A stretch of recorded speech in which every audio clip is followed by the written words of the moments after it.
묵상입니다. 하나님의 말씀 사도행전 19장 1절로 10절까지 보도록 합시다.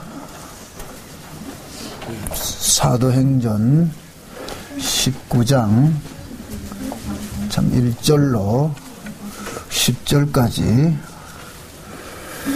우리 찾았으면 같이 보도록 합시다. 다 같이.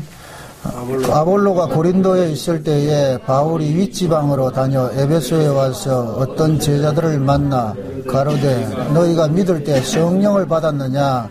가로되 아니라 우리는 성령이 있음도 듣지 못하였노라. 바울이 가로되 그러면 너희가 무슨 세례를 받았느냐? 대답하되 요한의 세례로라. 바울이 가로되 요한이 회개의 세례를 베풀며 백성에게 말하되 내 뒤에 오시는 이를 믿으라 하였으니 이는 곧 예수라 하거늘 저희가 듣고 그 예수의 이름으로 세례를 받으니 바울이 그들에게 안수하며 성령이 그들에게 임하심으로 방언도 하고 예언도 하니 모두 12사람쯤 되니라. 바울이 회당에 들어가 석 달 동안을 담대히 하나님 나라에 대하여 강론하며 권면하되 어떤 사람들은 마음이 굳어 순종치 않고 무리 앞에서 이 도를 비방하거늘 바울이 그들을 만떠나 제자들을 따로 세우고 두란노 서원에서 날마다 강론하여 이같이 2해 동안을 하며 아시아에 사는 자는 유대인이나 헬라인이나 다 주의 말씀을 듣더라. 아멘. 기도합시다. 하나님, 이 시간 우리의 눈을 여시고 귀를 열고 마음을 열어서 성령 세례와 성령 충만하심이 무엇인지를 깨달아 알 수 있는 시간들이 되어지게 도와주시옵소서. 바울이 에베소 지역에 갔을 때 그 지역의 사람들이 요한의 세례만 알고 있지 예수 그리스도께서 베푸시는 성령의 세례를 알지 못하고 있음을 오늘 이 본문을 통해서 말하고 있습니다. 과연 이 이야기가 그 당시의 이야기만 되는 것인지 아니면 지금 이 시대에 교회 안에서도 이 일들이 그대로 일어나고 있는지 살펴보기를 원합니다. 성령께서 깨닫는 마음을 허락해 주시옵소서. 예수님의 이름으로 기도합나이다. 아멘. 오늘 이 내용이 굉장히 이제 특히 한국교회에서는 아주 중요한 얘기입니다. 이 본문 오늘 2절의 말씀, 이 말씀을 어떻게 해석하느냐에 따라 가지고서 오순절 은사주의자들하고 개혁주의 이제 뭡니까 신앙을 이렇게 나누게 돼 있어요. 2절을 한번 보세요. 가로되 너희가 믿을 때 성령을 받았느냐? 지금 이 성경 대로 볼 것 같으면은 이걸 지금 어떻게 해석을 하느냐에 따라 가지고 시제가 어떻느냐 따라 가지고서 달라지거든요. 지금 우리 장로교에서는 개혁주의 입장에서는 너희가 믿을 때 성령을 받았느냐는 믿을 때 하고 성령을 받았느냐는 동일한 시제를 보고 있는 거예요. 동일한 시제. 그런데 오순절 계통에서는 이것을 뭐로 배웠느냐? 너희가 믿은 후에 성령을 받았느냐? 이렇게 된다면 그러면은 예수 믿는 것 따로 성령 세례는 또 따로 받는 거예요. 따로 국밥이 돼버린다면 따로 국밥이. 지금 이 은사주의자들은 다 전부 이걸 그렇게 해석을 하거든요. 그러니까 이걸 가지고서 봐라. 너희가 믿고 난 후에 성령 세례를 받으니까 방언도 하고 예언도 하고 이런 은사들이 임하지 않느냐 이렇게 얘기를 한단 말이죠. 가만 그 얘기 들을 것 같으면 그럴듯하죠. 그런데 여러분 2절을 한번 객관적인 입장에서 한번 생각을 해보세요. 이것이 진짜 시제가 다른 것인지 같은 것인지. 너희가 믿을 때 성령을 받았느냐? 이 얘기는 뭐예요? 믿을 때 너희가 믿는 그때 성령을 받았다는 것이 동시적인 시제로 이야기를 하는 것이죠. 동일한 그걸 이야기를 하잖아요. 그런데 이걸 가지고서 따로 이렇게 떼어서 얘기를 할 것 같으면은 오순절 쪽에서 말하는 것 같이 성령 세례 뭡니까? 예수 믿고 나가서 성령 세례를 따로 받아야 된다고 이렇게 생각을 하는 거예요. 이 부분이 왜 이 요한의 세례만 알 따름이라 해놔놓고 이 이야기가 나오느냐 하면은, 이건 굉장히 중요한 이야기이기 때문에 그렇단 말이죠. 지난 시간에 우리가 그 아볼로에 대해서 살펴봤습니다. 다시 앞으로 넘어갔어요. 18장 앞으로 넘어가 보세요. 18장. 앞장 한 장만 넘겨서 24절에 알렉산드리아에서 난 아볼로라 하는 유대인이 에베소에 이르니 이 사람은 학문이 많고 성경에 능한 자라. 자, 24절 내용을 볼 것 같으면 아볼로가 지금 성경에 뭐 했다? 능한 자죠. 그죠? 성경을 밝히 보는 사람이에요. 그런데 그가 25절 그가 일찍 주의 도를 배워 열심으로 예수에 관한 것을 자세히 말하며 가르치나 뭐만 알 따름이라? 요한의 세례만 알 따름이라 그러잖아요. 지금 이 이야기를 하는 이런 이야기를 하는 이유가 뭐예요? 아볼로가 박학다식하고 굉장히 예수에 대해서 많이 아는 것 같은데 뭔가 하나 빠져있어. 알맹이가 빠져있어. 알맹이가. 어? 요한의 세례만 알 따름이라 이렇게 얘기를 하고 있단 말이죠. 그 요한의 세례라는 것이 뭐라 그랬지? 지난 시간에 우리가 살펴봤는데 요한의 세례는 예수 그리스도에게 인도하는 것이란 말이에요. 예수 그리스도에게 인도하는 것이란 말이죠. 그러니까 요한은 세례를 베풀면서 그러는 거예요. 내 뒤에 오시는 이를 믿으라 그러잖아요. 내 뒤에 오시는 이. 그러니까 내 뒤에 오시는 그분은 뭐냐? 성령 세례를 주실 분이다. 그분이 성령으로 세례를 부실 분인데 나는 그분의 신발끈도 풀기에 합당치 않다. 마태복음 3장으로 넘어가 봅시다. 마태복음 3장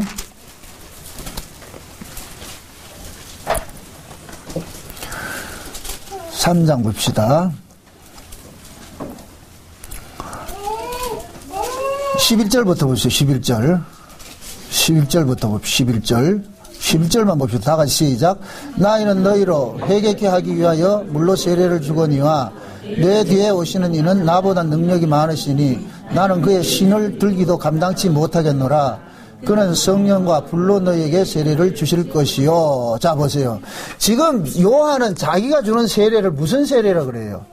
회개케 하는 세례라 그랬죠. 회개케. 근데 이 회개라는 의미가 우리 한국교회 정서에서는 회개는 뭐냐? 잘못된 걸 반성하는 것을 회개라 그런단 말이에요. 성경이 말하는 회개는 뭐라 그러냐면은 가던 길에서 돌이키는 걸 보고 회개라 그러는 거예요. 그래서 누가복음 15장에 볼 것 같으면은 탕자 비유가 나오잖아요. 탕자 비유. 그 탕자 비유를 할 때 그 탕자가 집에 돌아오는 거, 잃어버렸던 양을 찾는 거, 드라크마를 잃어버렸다 도로 찾는 거, 이것을 뭐 하냐면은 천국에서는 죄인 하나가 회개하면은 이렇게 의인 99이 회개하는 것보다 더 기쁘다 그러잖아요. 그죠? 그게 뭡니까? 탕자가 집을 떠났다가 다시 아버지 집에 돌아오는 것을 일컬어서 뭐라 그러냐? 회개라 그런다면 회개. 그러면 세례 요한이 세례를 베푸는 것은 회개 세례라 그러는데, 회개 세례 같으면은, 세례 요한은 일컬어서 뭐라 그랬어요? 구약의 율법과 선지자의 마침이라 그랬죠. 그죠? 그럼 요한이 가지고 있는 이 세례 끝은 뭐냐면은 율법이거든요. 율법이란 말이죠. 그러면 그 율법이 하는 역할이 뭐라 그랬어요? 율법이 하는 역할이 예수 그리스도에게로 인도하는 역할을 한다 그랬잖아요. 자, 예수님께서는 이 땅에 오신 것이 왜 오셨냐면은 죄인을 불러 죄인을 구원하러 오셨잖아요. 죄인을 구원하러.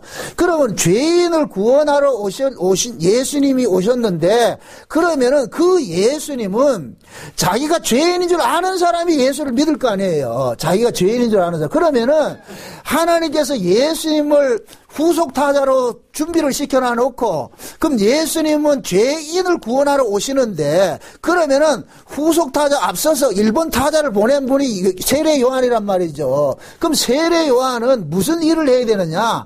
예수님께서 오셔서 일하는 길을 닦아놔야 된단 말이에요. 길을 닦아놔야 된단 말이죠. 그럼 그 길 닦는 역할이 뭐냐? 자기가 사람들을 뭐 하냐? 죄를 드러내는 일을 하게 하는 거예요. 죄를 드러내게 하는 거. 그래서 요한의 세례는 뭐냐? 인간을 죄인 되게 만드는 거예요. 죄인 되게. 그럼 죄인을 만들어 놔야, 그 다음에 이 요한의 세례를 통해 가지고 죄인이 된 자들이 누구로 향하게 되느냐면은 예수 그리스도를 바라보게 된단 말이죠. 그래서 하나님께서는 항상 일을 하시는 데는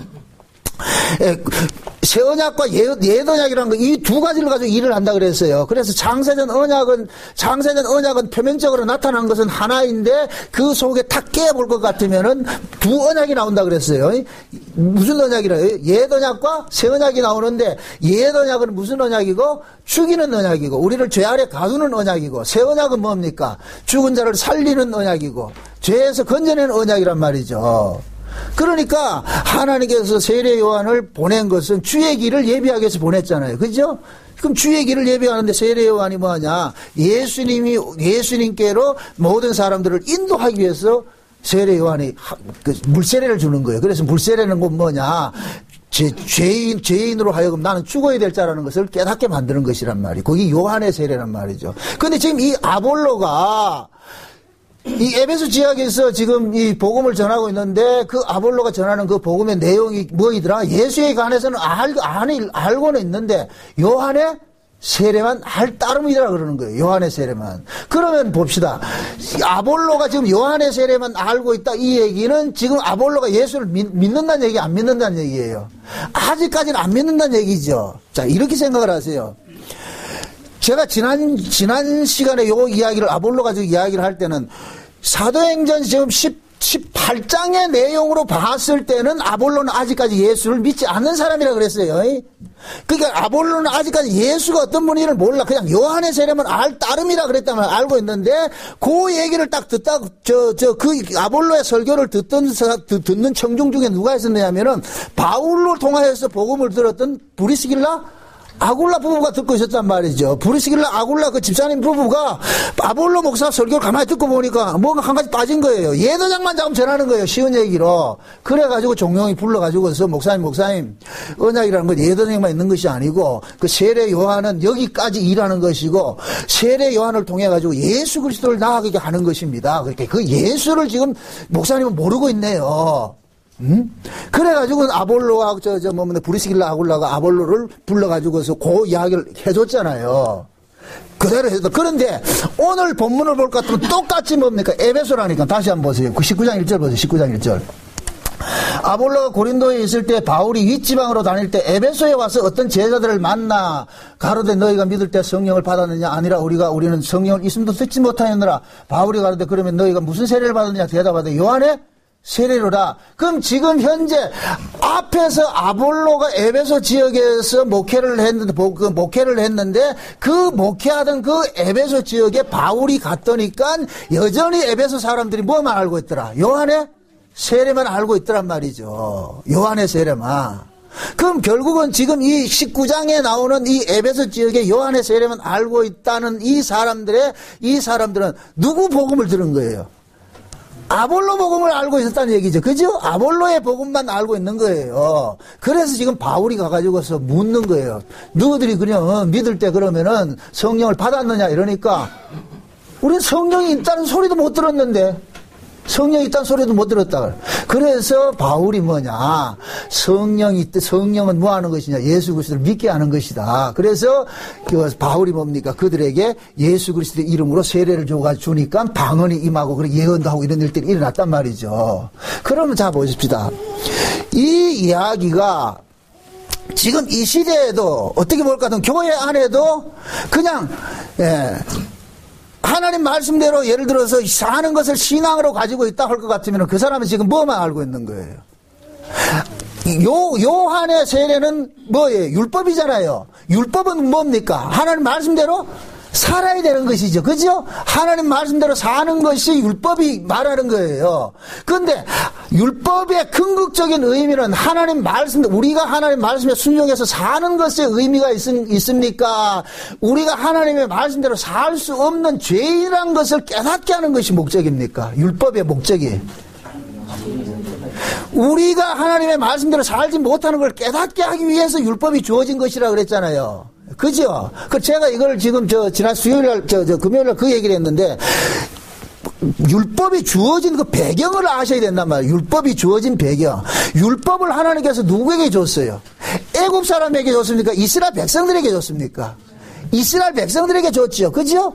근데 이스라엘 백성들에게 율법을 애굽에서 줬어요. 출애굽하고 난 후에 줬어요. 출애굽을 하고 난 후에 줬죠. 그죠? 출애굽을 하고 난 후에 준 것은 뭐냐? 지금 출애굽을 한 그 당사자들이 이 사람들이 전부 어디 사람이에요? 애굽에서 난 사람이죠. 그 속에 아브라함 언약이 흐르고는 있지만 언약 때문에 그들이 건짐을 받았지만 실제는 뭐냐, 애굽 사람과 똑같은 거예요. 애굽에서 태어났고 애굽의 학문을 배우고 애굽의 음식을 먹고 애굽에서 신관을 가지고 있었단 말이죠. 그런데 하나님께서 그들을 끄집어낸 것은 아브라함의 언약에 의해서 끄집어냈단 말이죠. 그러니까 아브라함의 언약은 은혜 언약이란 말이죠. 하나님께서 아브라함이 조건이 있어가 네 하나님 백성 만들게 한 것이 아니란 말이죠. 아브라함 아무 조건이 없으면 하나님께서 일방적으로 선택해서 내가 너를 복의 조상 만들어준다 그랬죠.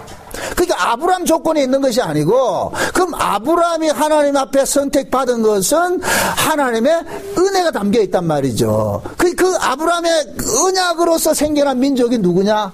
이스라엘이란 말이죠. 근데 그 이스라엘 지금 애굽에서 태어났어요. 실제 애굽에서 태어났지만은 그 속에는 뭐가 흐르고 있다? 아브라함 피가 흐르고 있고 아브라함 언약이 흐르고 있잖아요. 그런데 그런 사람들을 출애굽을 시켜가지고서 어떻게 하느냐, 십계명을 준단 말이죠. 율법을 준단 말이죠. 율법을 준 것은 뭐냐, 애굽에서 태어난 자기들이 죄인인 줄 안다 모른다. 자기들이 죄인인 줄 모르는 거예요. 그들이 살고 있는 것은 하나님의 은혜로 살고 있는데, 근데 실제 그들이 하나님의 은혜를 안다 모른다. 모르고 있잖아요. 그래서 하나님께서 그들을 죄인 만드는 작업을 하는 거예요. 이 말을 잘 이해하세요. 그들이 죄인이 아니었는데 하나님께서 죄인을 만든다는 얘기가 아니고, 원래 죄인인데 이놈들이 자기가 죄인인 줄 안다 모른다. 모르고 있는 거예요. 그래서 자기가 너희들이 죄인이라는 사실을 알려주기 위해서 그들을 죄인 만드는 프로젝트를 가동한 것이, 그것이 율법이란 말이죠. 그래서 하나님께서 모세를, 출애굽한 백성들을 시내산 밑에 있고 모세를 시내산 위로 올라가지고서 계명을 줄 때 그럽니다. 내가 이러이러한 계명을 줄 테니까 너희들이 지키면은 제사장 나라가 되고 복받는 사람이 될 것이다. 이렇게 하니까 그 백성들은 뭐냐, 자기들이 어떤 존재인 줄을 모르면서 우리 지킬게요. 진짜 너희들 지킬 수 있냐? 예, 지키겠습니다. 그래가지고 계약서를 맺잖아요. 계약을 할 때 어떻게 합니까?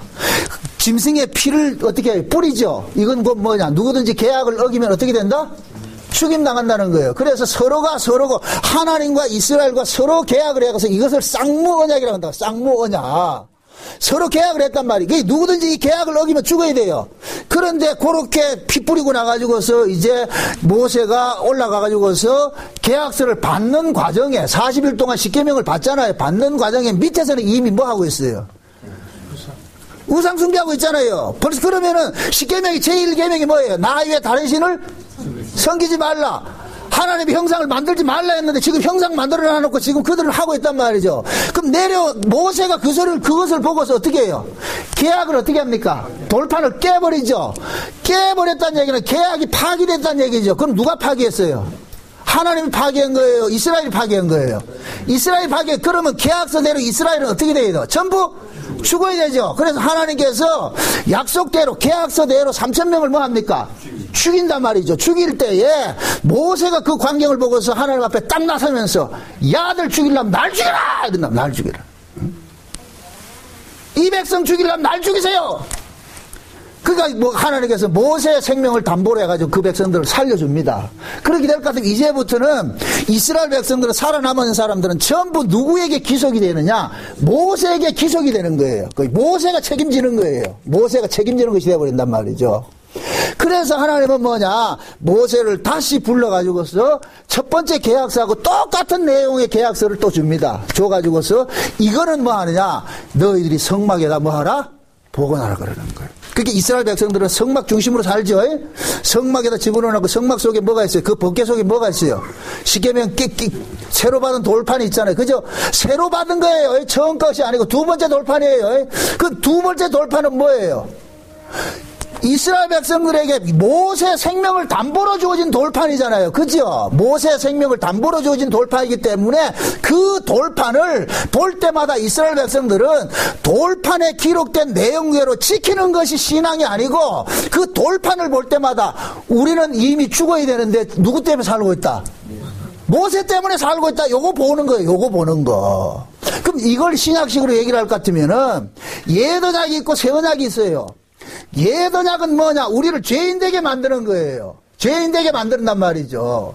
그 옛 언약을 통해 가지고서 우리는 뭐냐? 죄인으로 드러나 버리고, 새 언약은 뭐냐? 이것은 두 번째 돌판과 같은 것인데, 그 새 언약의 말씀은 우리는 그 말씀을 보면서 뭐 해야 되느냐? 우리는 지금 누구 때문에 살고 있다? 예수 때문에 살고 있다 그러는 것이죠. 자, 보세요. 우리가 과거에 예수를 성령을 받기 전에는 우리는 율법 아래 있었어요. 옛 언약 안에 있었어요. 그 옛 언약 아래 있을 때 우리가 신앙생활 할 때는 우리는 이 하나님 말씀대로 사는 것이 신앙이라고 생각하고 있었어요. 그죠? 하나님 말씀대로 사는 것이 신앙이라고 가지고 있었는데, 그런데 이 하나님의 말씀대로 우리가 사는 것이 신앙인 줄 알았는데, 하나님의 말씀대로 우리가 살았다, 못 살다? 못 살았잖아요. 그죠? 못 살았단 말이에요. 그러면 우리는 이 말씀 앞에 우리는 뭐가 드러나냐? 죄인으로 드러나는 거예요. 그럼 마땅히 우리는 죽어야 되는데, 우리 대신에 누가 죽었어요?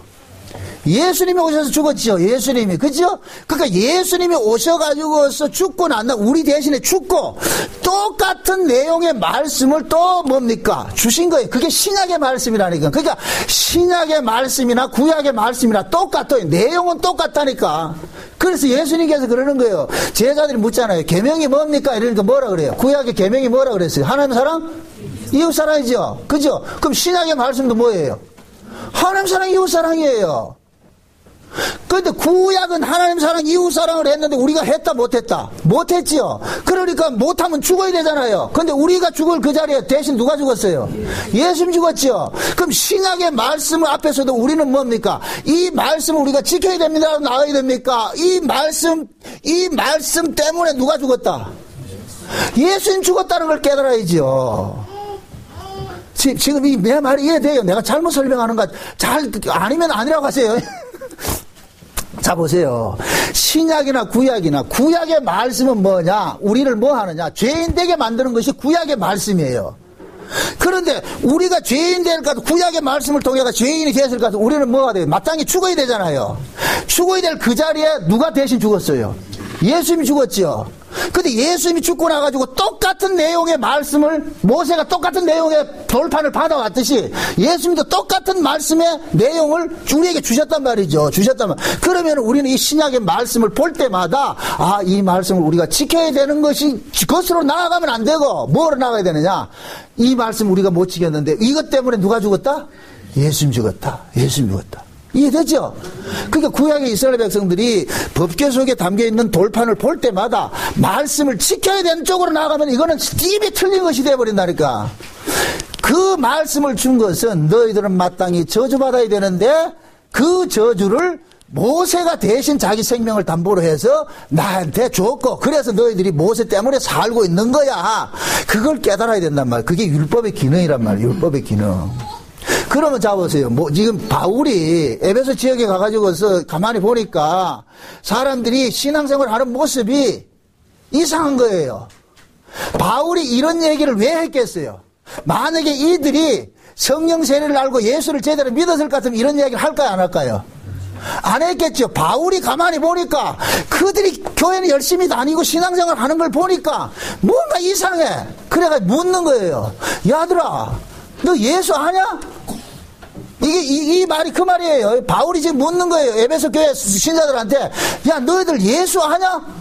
우리 예수 모르는데요. 그 뭐만 아는데? 요한만 아는데, 요한. 그 요한만 아는 게 뭐예요? 율법이죠, 율법. 그잖아요. 그럼 율법의 내용은 뭐예요? 하나님 말씀대로 사는 거라니까. 그러니까 지금 이 에베소 지역에 바울이 가보니까 그 교회 신자들이 뭐 하느냐. 하나님 말씀대로 살아야 됩니다. 하는 신앙만 가지고 있는 거예요. 하나님 말씀대로 살아야 된다는 신앙만 가지고 있는 거예요. 그러니까, 그거 아니야. 그건 요한의 세례지. 예수님께서 주시는 세례는 우리가 말씀대로 사는 것이 신앙이 아니고, 예수님께서 우리가 살아야 될 그 말씀을, 지켜야 될 그 말씀을 예수님께서 대신 담당해 주셔서 그거 믿는 거야. 그거 믿는 거. 응? 그 이야기를 지금 해주고 있는 거예요. 그 이야기를. 그러면 자 봅시다. 이걸 뭡니까? 너희가 예수를 믿을 때 성령을 받았느냐 이 얘기는 무슨 얘기와 같으냐면은 우리가 예수를 믿고 나가지고서 그 다음에 어떤 또 혜택을 입어가지고 뭡니까 성령을 받는 이런 그런 얘기가 아니고 예수를 믿는 사람은 반드시 뭐가 있느냐? 예수님께서 하신 그 일들을 믿게 돼 있단 말이죠. 믿게 돼. 이게 성령 세례 받은 사람의 특징이에요. 그러니까 성령 세례를 오순절 계통에서는 이걸 착각하는 것이 뭐냐면은 성령 세례와 성령의 충만을 이걸 착각을 한다니까. 성령 세례는 모든 신자들은 다 성령 세례를 받았어요. 성령이 아니고서는 예수를 주라 시인은 된다 안 된다? 안 되는 거예요. 성령이 와야만 예수가 주님이라는 고백이 나온다니까. 그럼 예수 믿는 사람은 성령 세례 받았어요 안 받았어요? 받은 거예요. 예수를 믿는다는 사람, 예수를 믿으면은 내가 인간이 예수를 믿을 수 있어요 없어요? 인간은 예수를 못 믿어요. 우리가 인간이 이성적으로는 예수를 믿지 못하기 때문에 성령께서 예수가 믿어지게 해주시는 거예요. 성경을 한번 봅시다. 성경을 로마서 10장을 봅시다. 로마서 10장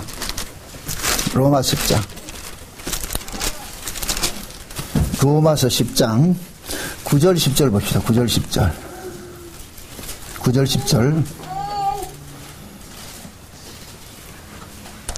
같이 봅니다. 같이 9절하고 10절 같이 봅시다. 다 같이 시작.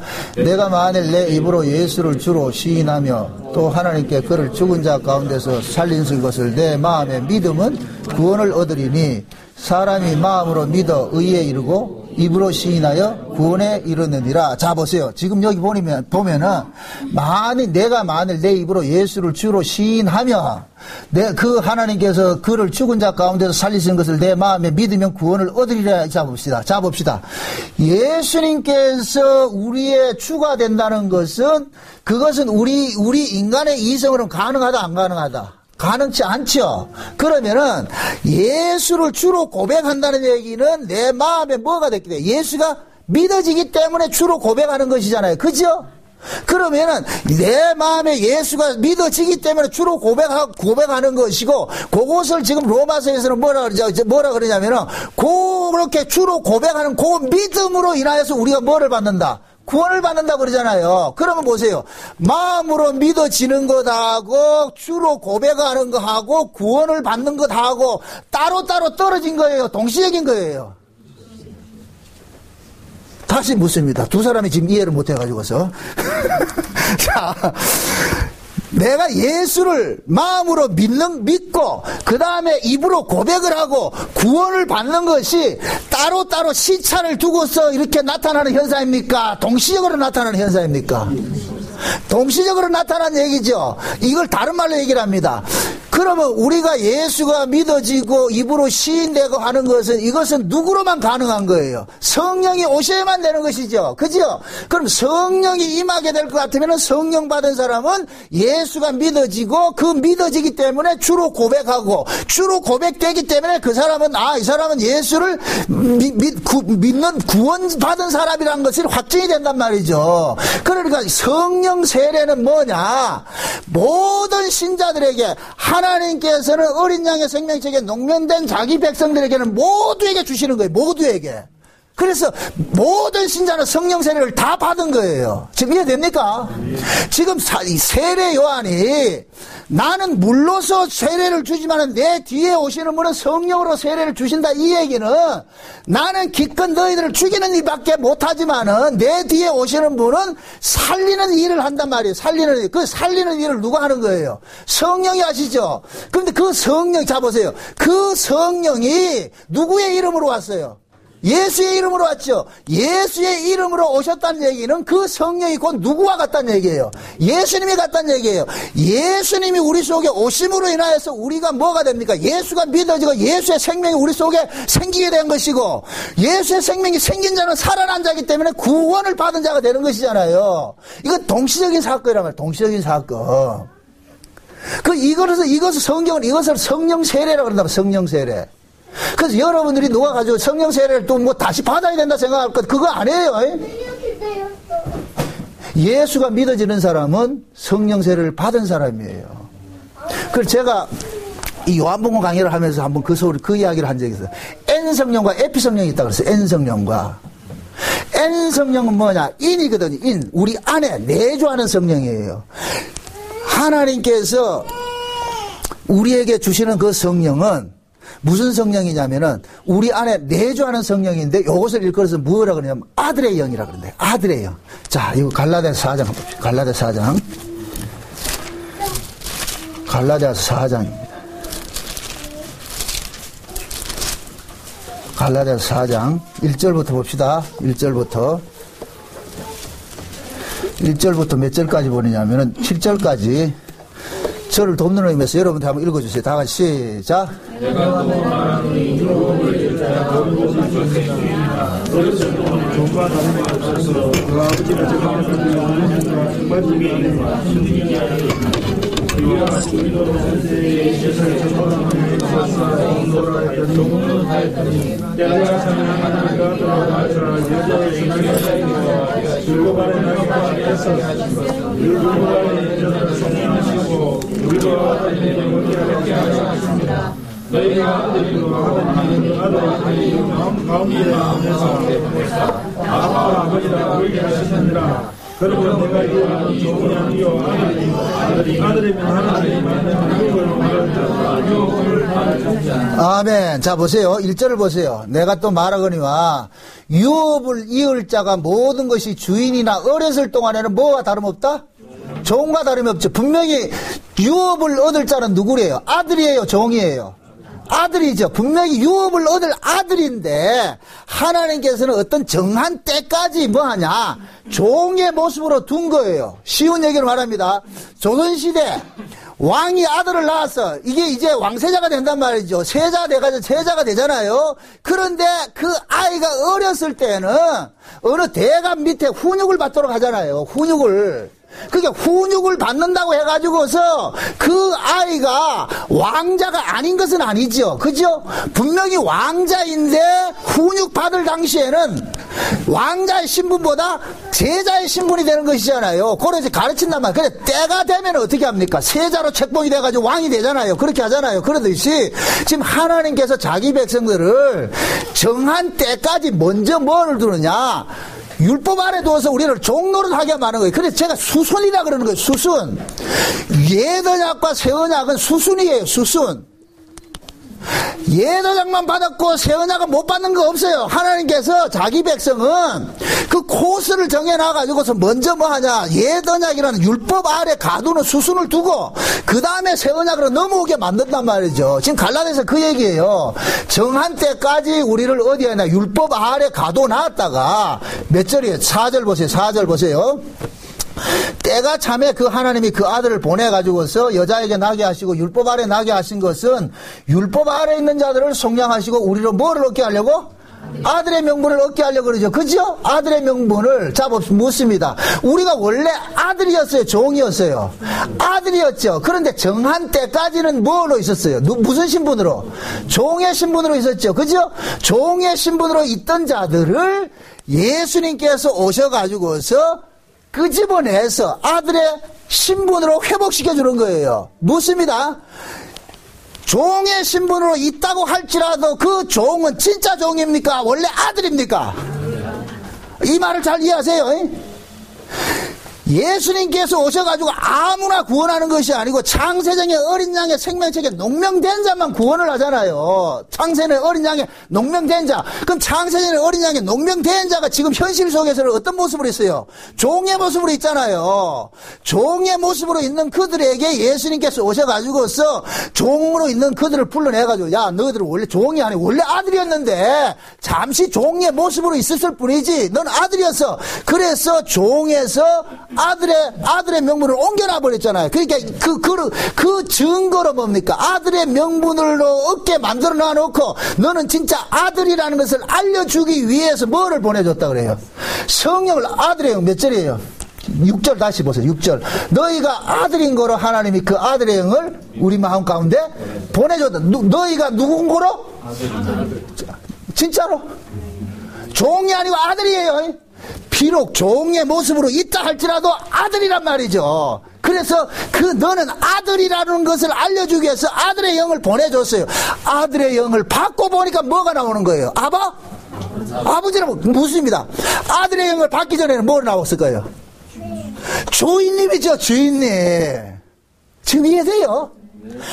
아들의 영을 받기 전에는 주인님밖에 안 되네요. 주종관계가 돼버리는 거예요. 그런데 아들의 영을 받고 보니까 주종관계가 아니고 뭐가 돼요? 아버지와 아들 관계가 돼버리죠. 은혜, 사랑의 관계가 돼버린단 말이죠.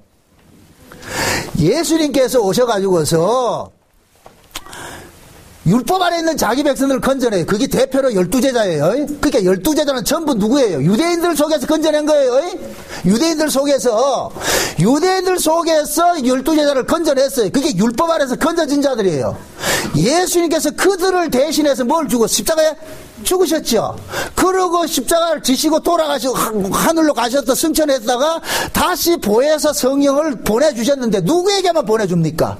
그들에게 보내주는 거예요. 그들에게. 이해돼요? 12제자들에게, 12제자에 속한 무리들에게만 보내줬단 말이죠. 12제자가 120문도가 되고 그들 속에만 성령이 임하는 거예요. 아무나 임하는 것이 아니고. 왜 그래요?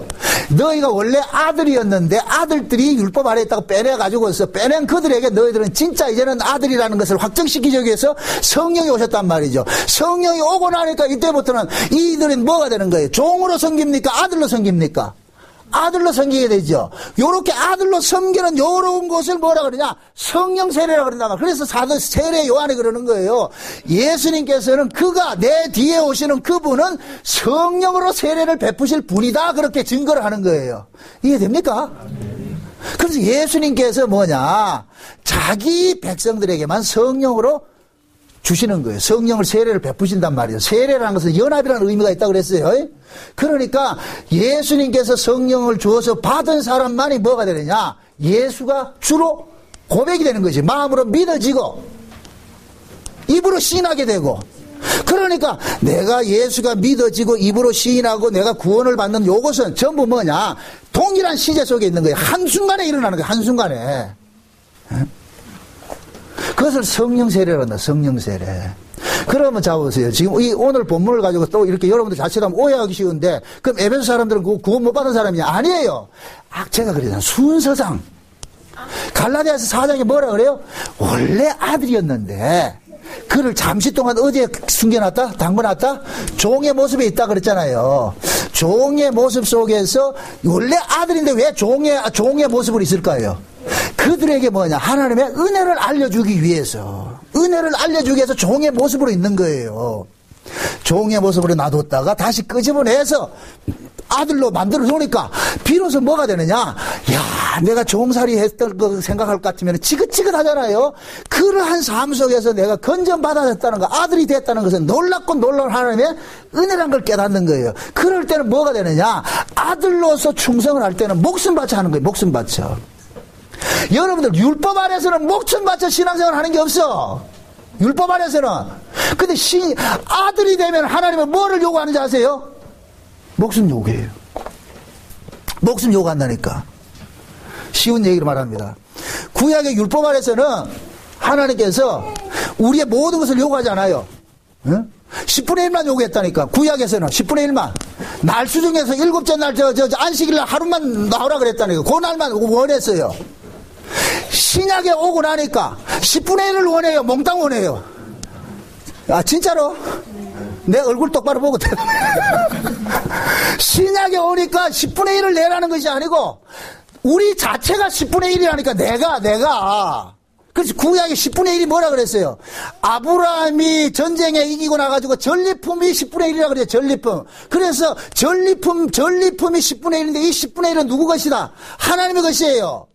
그 구약의 10분의 1 개념이 그 개념이라고. 근데 신약에서도 마찬가지예요. 예수님께서 이 땅에 오셔가지고 마귀랑 전쟁을 벌려가지고서 전쟁에서 포로 잡힌 자기 백성들을 끄집어낸 사람들이 요 사람들이 전리품이란 말이죠.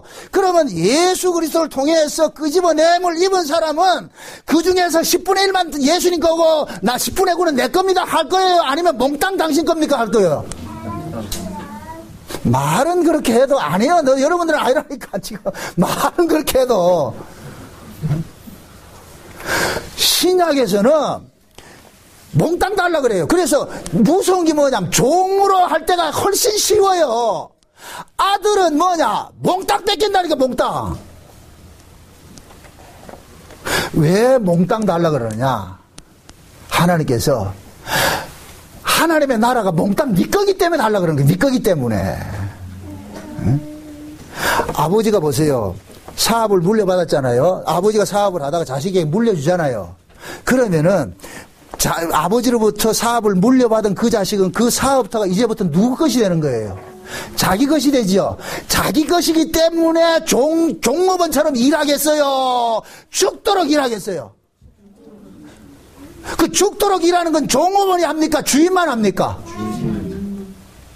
근데 지금 자본주의 세계에서는 종업원한테 죽도록 일하라니까 누가 하려고 그러는 거 안 하지요. 주인 시켜놓으면 죽도록 한다니까.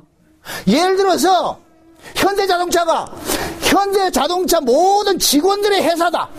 에? 망하면 같이 망하고 흥하면 같이 망한다 할 것 같으면 자들 데모한다 안 한다? 만약의 경우에 묻습니다. 현대자동차가 저렇게 이익을 남기니까 저 사람들이 데모하지, 이익 안 남기면 데모한다 안 한다? 데모를 왜 해요? 더 달라고 데모하잖아요. 현대자동차가 이윤을 남기니까 데모하는 거잖아요. 만약에 그것을 자기들의 것이라고 생각해가지고 지금 적자 받다 할 것 같으면 돈 달라 한다 안 한다? 그럼 어떻게 해야 되겠어요? 그 회사를 운영하려면 내놔야 되겠죠. 회사 살리려면. 그러고 싶다 안 한다? 그런 사람 한 사람도 없어요. 그러니까 논리가 다른 거예요. 생각은 뭐냐? 돈 받은 애 때는 우리가 회사 주인 아이가. 흑자 볼 때는 우린 줘버리지. 하나님께서 지금 우리를 무엇로 다루냐? 우리는 원래 종이었어요. 근데 종의 근성이 있다니까. 종의 근성이 아들이 됐는데도 여전히 우리는 뭐냐? 종의 근성 가지고 신앙생활을 하려고 그러는 거예요. 그러니까 우리는 뭐냐? 아들의 신앙은 모든 것이 차압당하고 모든 것이 하나님께 다 빼앗기는 신앙이 돼야 되는데 우리는 그거는 하기 싫고 명분은 아들 명분 딱 갖고 있으면서 하는 짓거리는 무슨 짓거리 하고 있다? 종 짓거리 하고 있는 거예요. 그래서 시간 되면 퇴근하고 말이죠.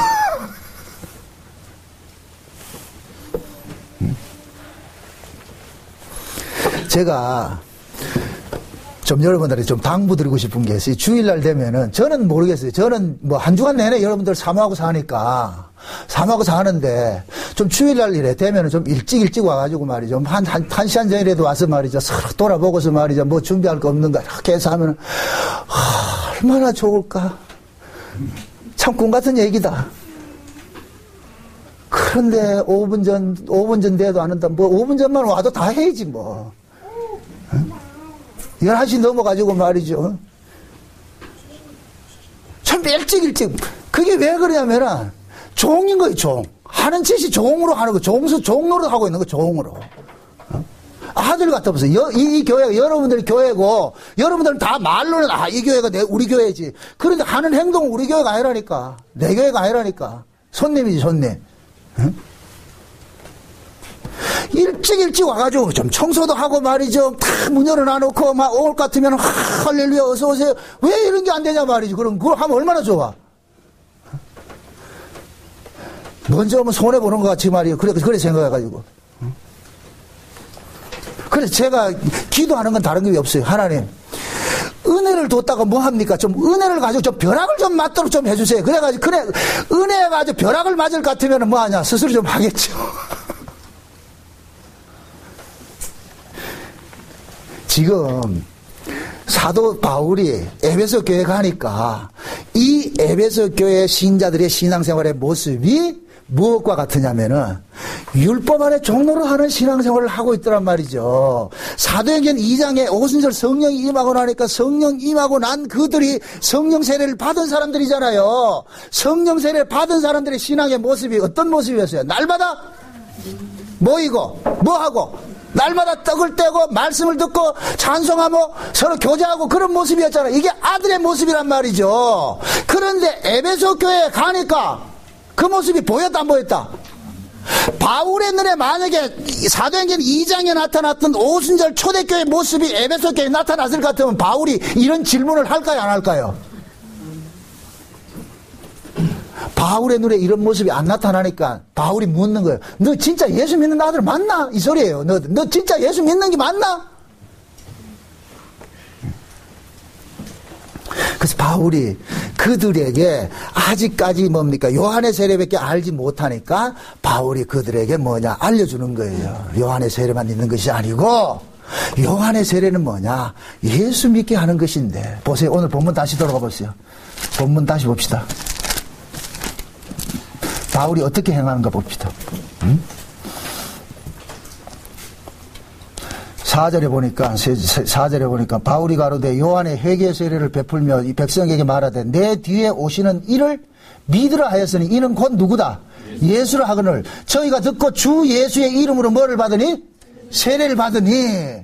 바울이 그들에게 안수하며 성령이 그들에게 임하심으로 방언도 하고 예언도 하더라. 자 보세요. 요 얘기를 갈라디아 4장식으로 이야기를 할 것 같으면은 요한의 세례만 알고 있는 자들은 지금 아들인데도 지금 뭐 어떤 모습으로 있는 거예요? 종의 모습으로 있는 것이죠. 그러니까 지금 요 갈라디아 4장식으로 얘기할 것 같으면 때가 차서 바울을 보내서 바울을 만나게 해가지고 바울을 통해 가지고서 요한의 세례만 있는 것이 아니고 예수 그리스도의 세례를 알게 만들잖아요. 그러고 나가지고 바울이 그들에게 예수 그리스도의 이름으로서 세례를 주고 나니까 뭐가 임해요? 성령이 임해버리죠. 성령이 임하고 나면 갈라디아서 4장 7절의 말씀같이 아들의 영이 임하고 나니까 그때부터는 뭐가 되는 거예요? 종에서 아들이 돼서 아버지라 부르짖게 되는 것이죠. 그렇게 여기에서 성령이 임했다 이 얘기는 이들에게 너희들이 진짜 하나님의 자녀라는 것을 확정시켜주는 것으로 인치는 것과 똑같은 거예요. 지금 이해돼요? 그러니까 이것을 별도로 예수 믿고 나가지고 나중에 보너스를 더 받는 그런 개념이 아니란 말이죠. 그래서 제가 그러잖아요. 우리가 아들 종으로 있다가 아들로 옮겨질 것 같으면 그 아들인 증거로 뭐를 보내준다? 아들의 영을 보내준다 그랬잖아요. 그 아들의 영이 뭐라 그랬어요? 성령이라 그랬죠. 그럼 성령이 우리 안에 오는 것을 일컬어서 뭐라 그래요? 성령 세례를 받았다 그런단 말이에요. 성령 세례를 받았단 말이죠. 그래서 아들인 것을 확증시켜주는 차원에서 오늘 이 본문 속에서 뭐가 나오느냐? 성령이 임했다고 이야기하는 거예요. 이해되죠? 예수님께서 부활승천하시고 오순절 날 되니까 오순절 날에 뭐가 왔어요? 성령이 왔죠. 누구한테? 제자들에게 왔죠. 그죠? 그러면은 성령이 오니까 비로소 그들은 뭡니까? 너희들은 하나님의 아들인 것을 뭐를 받는 거예요? 확증을 받는 거예요. 확증을 받는잖아요. 확증시키기 위해서 성령이 임했잖아요. 지금 여기서도 마찬가지죠. 에베소 교회도 바울이 예수님의 이름으로 세례를 주니까 너희들이 내 것이라는 것을 확정시키기 위해서 뭐가 왔다 그래요? 성령이 왔다 그러는 거예요. 이해됩니까? 그러니까 이방인들은 이 에베소 교회 성도들이 너희들도 하나님의 백성이라는 이 사실을 초대교회에 일어났던 사도행전 2장에서 일어났던 그 오순절에 일어났던 그 사건들을 그대로 뭐 하느냐? 재현을 시키는 거예요. 확증을 시켜주는 거예요. 이해돼요? 이걸 지금식으로 우리식으로 해가지고 예수를 믿었는데 그 믿는 사람에게 더 많은 하나님께서 은사를 줘가지고서 어떤 그 일을 행한다 그런 개념이 아니란 말이죠. 그래서 지금 요러한 이 모습들은 뭐냐면은 우리 안에 성령께서 오셔가지고 예수가 믿어지게 해주시는 그 세례를 말하는 거예요. 그 세례를 받은 사람들이 나타나는 현상이 오늘 본문 속에서 뭐가 나타나요? 방언이 나타나죠. 방언. 그럼 묻습니다. 사도행전 2장에 볼 것 같으면 오순절 성령이 임하고 나가지고 제일 먼저 나타나는 현상이 뭐예요? 외적 표현이 뭐예요? 표적이 뭐예요? 방언이었죠. 그죠? 베드로가 외칠 때 베드로가 외치는 그 소리를 16개 국어에서 올라온 사람들이 각자 자기 나라 언어로 듣죠. 그럼 자기 나라 언어로 듣는데 베드로는 누구 이야기를 한 거예요? 예수 이야기했죠. 그럼 각자의 언어로 들려지지만은 실제 들려지는 내용은 뭐예요? 예수죠. 십자가에 죽인 예수를 너희가 십자가에 죽인 그 예수를 하나님께서 주와 그리스도를 삼았다는 그것이잖아요. 그러면은 베드로와 요한이 성령 받아가지고서 전할 때 그 방언으로 전한 그것이 곧 뭐냐? 예수님의 십자가의 복음이란 말이에요. 복음. 지금도 마찬가지예요. 바울이 지금 뭡니까? 요한의 세례만 알고 있는 자들에게 예수 그리스도의 십자가의 죽음으로 해서 우리가 구원을 받았다는 이 복음을 전했잖아요. 그러니까 이들에게 나타나는 현상이 뭐냐? 방언이 터지는 거예요. 방언이. 이거는 랄랄랄라 하는 그런 방언이 아니고 오순절에 나타났던 그 방언과 동일한 것이에요. 동일한 거. 다시 이거 한번 성경 한번 또 다시 한번 찾아봅시다. 사도행전 10장을 한번 봅시다. 10장. 사도행전 10장 44절 봅시다.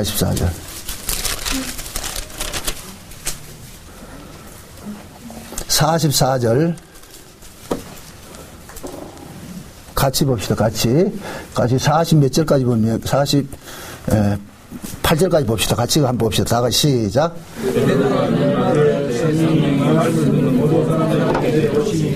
베드로와 함께 할례가 받은 신자들이 이방인에게도 성령으로 부어주시고 이는 방언을 말하는 하나님으로 그림을 들었다. 이에 베드로가 이르되 이 사람들이 우리와 같이 성령을 받았으니 누가 누구를 세례를 베풀라 더 많이 하고 내가 예수 그리스도의 이름으로 세례를 베풀라 하니라. 그들이 베드로에게 세례로 믿을 청하니라. 아멘.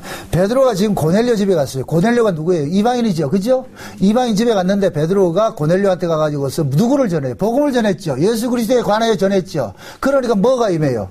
성령이 임했죠. 요 사건이 오순절 사건, 베드로가 그 고백을 한 거예요. 야, 내가 이방인 고넬료 집에 가가지고 복음을 전했는데 성령이 임하더라. 이거는 우리가 옛날 오순절 날 예루살렘에서 우리가 설교할 때 성령이 확 임한 거, 그거하고 똑같더라. 그런 현상이 일어나더라. 그러니까, 하나님께서 이방인이나 유대인을 구별하지 않고 예수 그리스도 십자가의 복음이 증거되는 것으로 이제 자기 백성 찾아내는구나. 그래가지고 내가 그들에게 세례 줬다, 이가. 뭐 문제 있나? 이 얘기란 말이죠. 그러니까 베드로가 복음을 전할 때 성령이 임했던 것 같이 바울도 지금 에베소 지역에 이방인 지역에 가가지고서 예수 복음 전하니까 뭐가 임해요? 성령이 임하고 그렇잖아요. 그러니까 그들에게 뭡니까? 성령이 임하고 나서 외적 증거가 뭘 나타나고 방언이 나타나더란 말이죠. 방언이. 그러면은 하나님께서 자 보세요. 아까 제가 N성령과 F성령을 이야기를 하다가 안 했는데 N성령은 하나님께서 자기 백성들에게 너는 내 것이라는 인치는 차원에서 주시는 성령이라고 그랬어요. 이건 N성령. 이거는 한번 오시면은 절대로 떠나지 않아요. 이걸 내주한다 그런다면 내주. 자기 백성들에게 내주하는 성령이란 말이죠. 그 다음에 하나님께서는 자기 백성들을 통하여 가지고서 하나님의 복음을 전하고 할 때 에피 성령이 있어요. 이건 성령의 능력이라 그런단 말이죠. 이 성령의 능력은 하나님께서 복음을 증거하기 위해서 그 복음이 이것이 진짜 하나님께서 주신 것이라는 것을 확정시키기 위해서 외적으로 나타나는 은사들이 나타난다니까. 은사들이. 그걸 에피성령이라고 그런다면 에피성령. 근데 이 에피성령은 잘 알아야 되는 것이 뭐냐면은 신자와 불신자와 상관이 없이 복음을 전하기 위해 가지고 하나님께서 사용하는 거예요. 사용한다니까. 그래서 복음이 증거되는 현장 속에서는 신자를 통해서도 성령의 능력이 나타날 수가 있고 그 사람이 분명히 불신자임에도 성령의 능력이 나타날 수가 있는 거예요.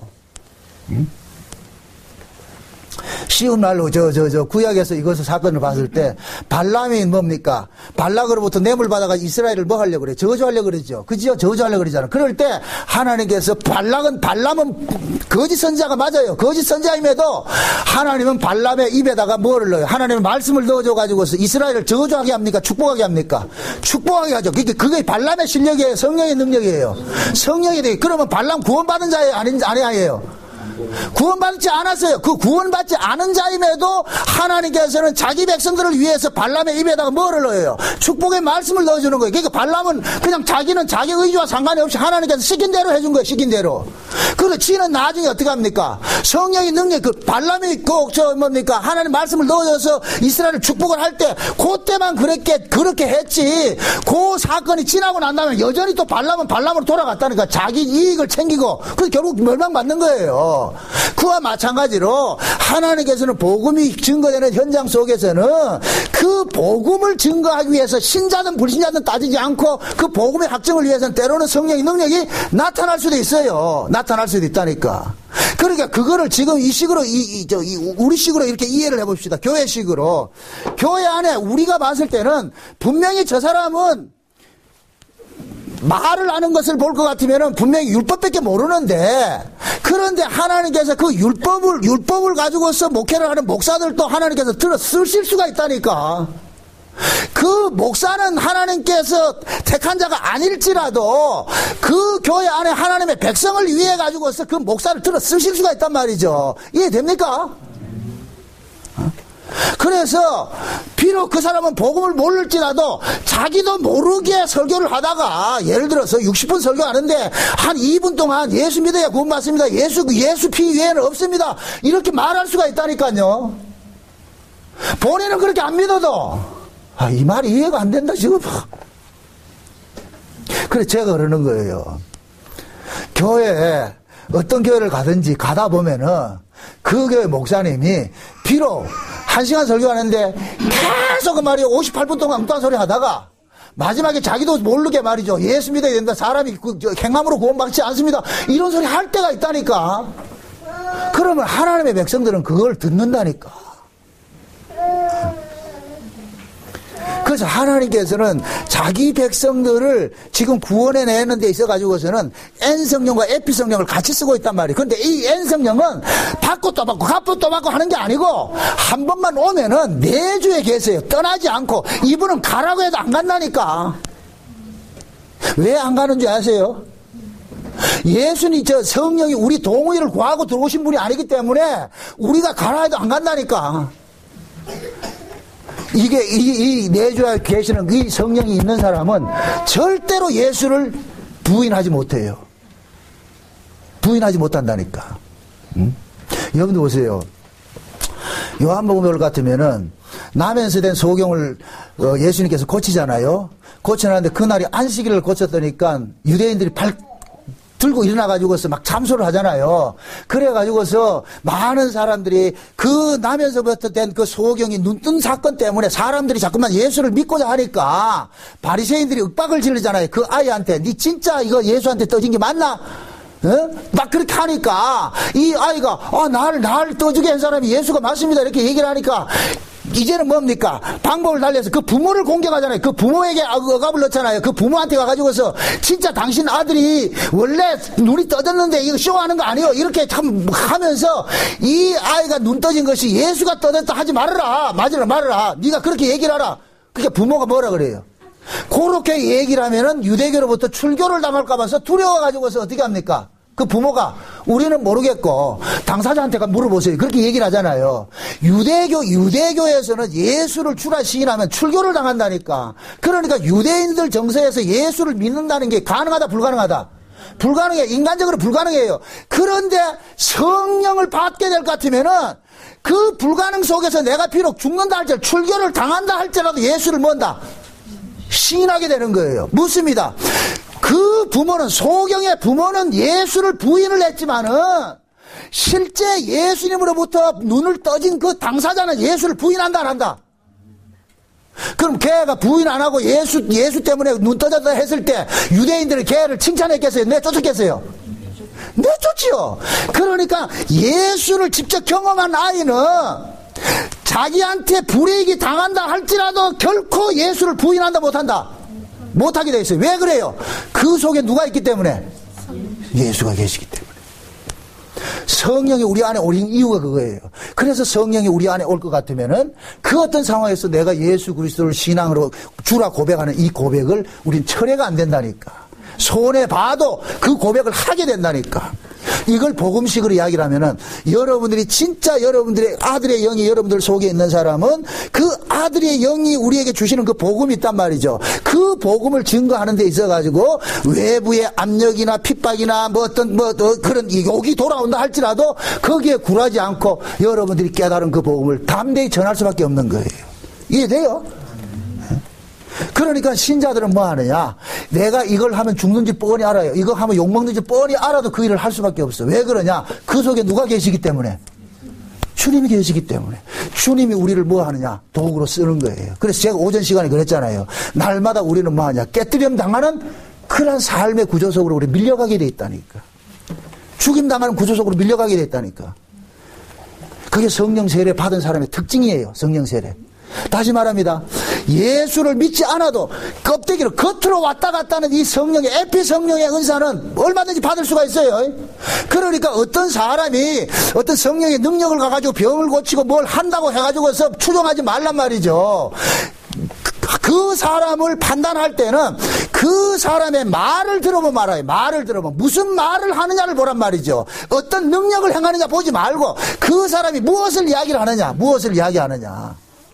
예수 그리스도를 증거하고 그 예수 그리스도 십자가의 도를 증거할 것 같으면 맞고, 그렇지 않고 어떤 능력 행함을 가지고서 자기 자랑하거나 자기를 추종하게 할 것 같으면 그건 가짜인 거예요. 그건 가짜.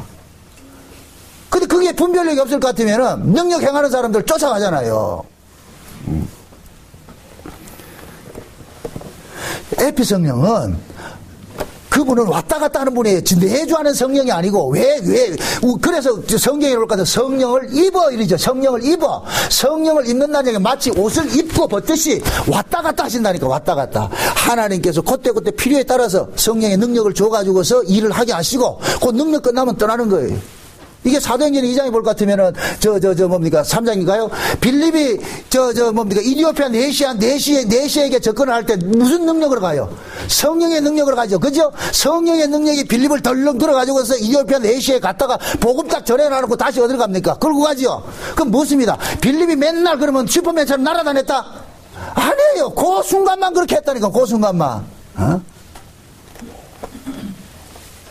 그래서 하나님께서는 지금도 마찬가지로 말이죠. N성령과 에피성령으로 일을 하는데, N성령은 자기 백성들에게만 주어지는 성령이고, 에피성령은 뭐냐? 자기 백성이 아니라도 그것은 복음을 위해서 신자든 불신자든 따지지 않고 복음 증거하는데 하나님께서 능력으로 쓰실 수가 있다니까. 그러니까 예를 들어 가지고서 오늘 이런 말씀을 가지고서 어떤 성령의 세례를 받고서 또 뭡니까? 은사를 또 다시 체험해야 된다 할 것 같으면은 그것은 비성경적이에요. 옳은 성경을 잘못 보고 있는 거예요. 그러니까 여러분들이 그런 어떤 사람들의 이야기가 있을 것 같으면은, 그런데 속지 마시고 넘어가지 마시란 말이죠. 그래서 우리는 흔히 그런 얘기 하잖아요. 겉으로 봤을 때는 외적으로 병도 고치고 귀신도 쫓아내고 이런 사람 같으면은 믿음이 되게 좋은 것 같이 보여요. 외적으로 보인단 말이죠. 그건 그렇게 나타나는 현상이고, 그러나 실제 중요한 것은 뭐냐? 어떤 일들이 닥친다 할지라도 내 안에서 예수 그리스도를 주로 고백하는 그 믿음이 중요한 것이지, 껍데기로 나타나는 어떤 능력, 그것은 있다가도 없고 없다가도 있는 거니까 그거 신경 쓰지 마시고 내 안에 믿음이 있느냐, 그걸 보라보시라. 그걸.